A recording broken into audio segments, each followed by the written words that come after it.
मुंबई की भागदौड़ से दूर एक ऐसी जगह है, यानी ये मेरे पीछे फैली हुई गोराई बीच और अरब समुद्र के बीच एक ऐसी जगह है जहाँ समय जो है वो ठहर सा जाता है और वहाँ खड़ा है एक विशाल सुंदर सा पगोड़ा, जो यहाँ से बहुत ही आपको छोटा दिखाई देता होगा। और ये विशाल सुंदर सा सुनहरा पगोड़ा जो है उसे कहते हैं ग्लोबल विपश्यना पगोड़ा। ये सिर्फ इमारत नहीं है बल्कि एक शांति, ध्यान और आत्मा खोज का जीता जागता प्रतीक है। और अब मैं वहीं जा रहा हूँ। ये आप पीछे जो रोड दिख रही है, यहाँ से ये गोराई जेट्टी है इस तरफ की, मुंबई की, और यहाँ से हम लोग जाएंगे बस थोड़ी दूरी पर, वहाँ पर जो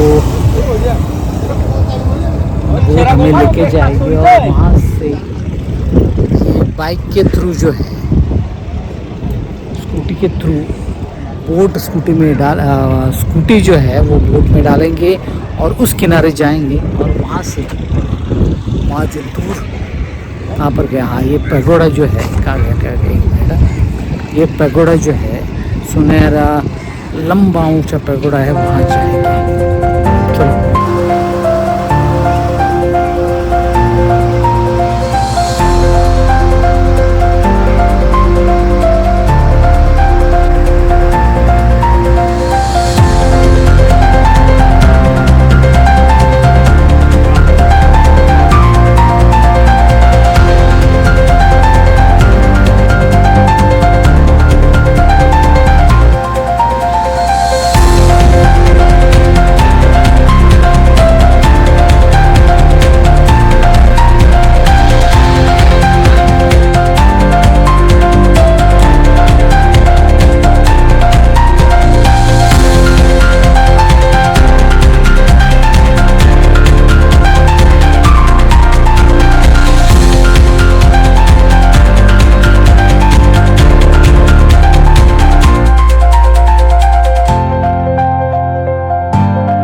मेरे पीछे जो आप ना ऊंचा पैगोडा देख रहे हो, उसकी कल्पना जो है विपश्यना गुरु आचार्य एस.एन. गोयनका ने की थी। उनकी सोच ये थी कि अगर दुनिया में शांति लानी है तो लोगों को अपने भीतर जो है झांकना सीखना होगा। और इसी सोच के साथ 1997 में जो है इस पगोड़ा को बनाने की योजना बनाई गई और 2000 साल में इसका निर्माण कार्य जो है वो शुरू किया गया। अच्छा, यहाँ में अच्छा इसके आगे जो है एंट्री बंद है। तो ये पैगोडा जो है वो म्यांमार के प्रसिद्ध श्वेडागोन पैगोडा से खास करके प्रेरित है।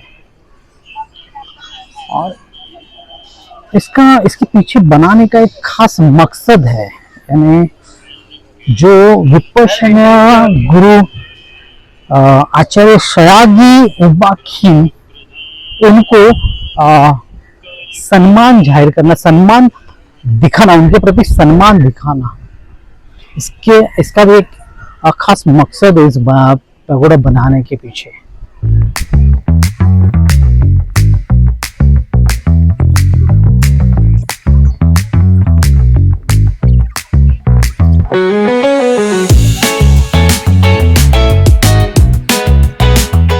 मेरे पीछे जो इतना ऊंचा गुंबद आप देख रहे हो, उसकी सबसे खास बात यह है कि ये बिना किसी खंबे के आधार पर या किसी आधार पर जो है ये इमारत बनाई नहीं गई है। ये बड़े बड़े पत्थरों को एक दूसरे के साथ जोड़कर यानी इंटरलॉकिंग तकनीक से जो है ये बनाई गई है। उस गुंबद की नींव जो है वो बेसॉल्ट पत्थर पर रखी गई है और इसका और ऊपर का जो ढांचा है, ऊपर का ढांचा जो है बलुआ, राजस्थान से लाए गए बलुआ पत्थर से बनाया गया है। तकरीबन हर पत्थर का वजन जो है 600 से 700 किलोग्राम है और ये इस तरह से बनाया गया है कि सालों साल इस गुंबद को, इस इमारत को किसी तरह का नुकसान न हो, जैसे के तैसे ये रहे। इस गुंबद की ऊंचाई जो है, इस गुंबद की ऊंचाई है तकरीबन 96 मीटर और ये दुनिया की सबसे ऊंची इमारतों में से एक है जो बिना किसी आधार से बनाई गई है।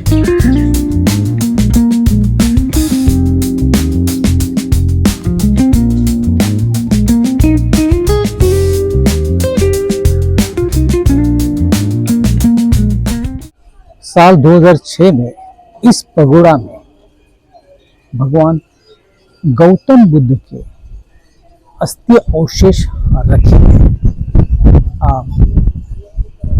और ये अवशेष जो है श्रीलंका सरकार और महाबोधि सोसाइटी की ओर से भेंट के रूप में दिए गए थे।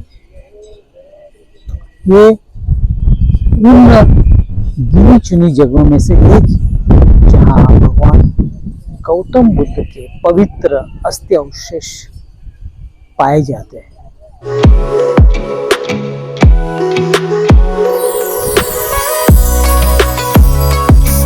ये ग्लोबल पैगोडा जो है वो अंदर से बिल्कुल खोखला है और इसी वजह से ये जगह जो है दुनिया की सबसे बड़ी ध्यान हॉल में गिनी जाती है, यानी सबसे बड़ा मेडिटेशन कक्ष जो है वो बनाती है।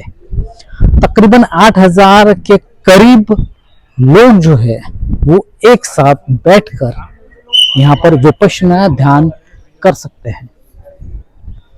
विपश्यना का मतलब होता है कि जैसा है वैसा देखना। और ये कोई धर्म नहीं है, बल्कि मन को शांत करने के लिए, खुद को समझाने के लिए ये एक सरल विधि है। और इस बड़े कक्ष में हर महीने 10 दिन के लिए मुफ्त में ध्यान शिविर आयोजित किया जाता है, जिसके लिए दुनिया के कोने कोने से काफी लोग जो है इस ध्यान शिविर में हिस्सा लेने के लिए आते हैं।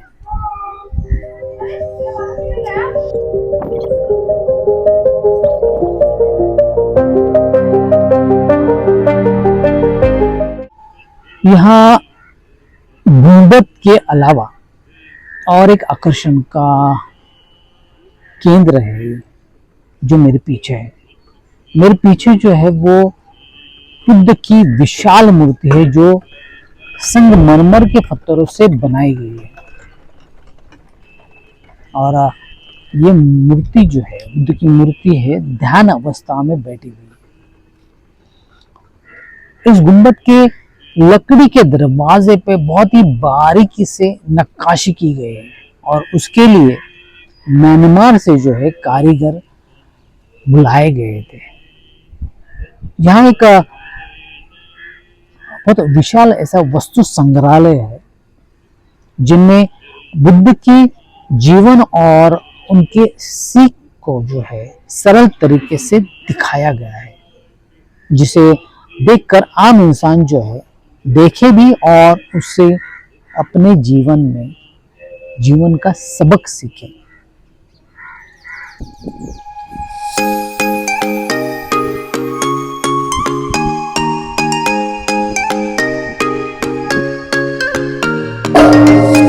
8 फरवरी। ये देखिए मेरे पीछे जो है ये बहुत बड़ी घंटा जो है ये लड़कियां बजा रही है। इस पैगोडा का उद्घाटन जो है 8 फरवरी 2009 में उस समय की राष्ट्रपति प्रतिभा पाटिल जी ने इसका उद्घाटन किया था। और 2013 में जो है महाराष्ट्र पर्यटन विकास निगम ने इस सबसे बड़े गुंबद को महाराष्ट्र का 7वें आश्चर्यों में जो है शामिल किया गया था।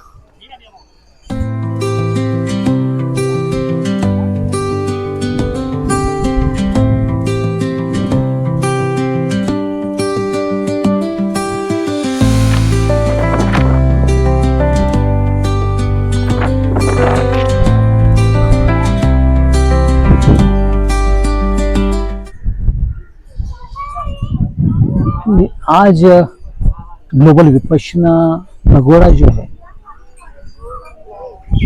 वो सिर्फ एक पर्यटन स्थल नहीं है बल्कि